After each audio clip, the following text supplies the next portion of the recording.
কথাটা বুঝছেন? তো আমার কামলা দিয়ে অভ্যাস। এখন আমি বইয়া বইয়া খাইতেছি দেখে আমার শরীর ব্যথা করতেছে।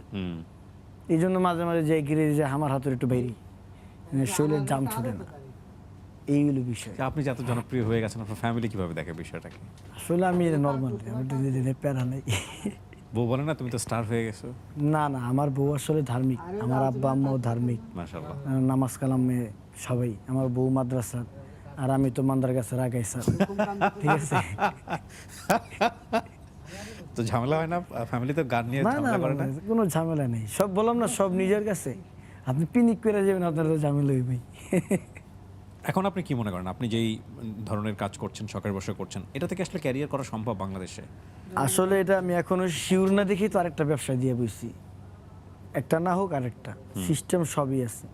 আমি ব্যবসার ভিতরে সময়টা বেশি দিতেছি এবং মিডিয়া জগতের সময় একটু কম দিতেছি, একবারে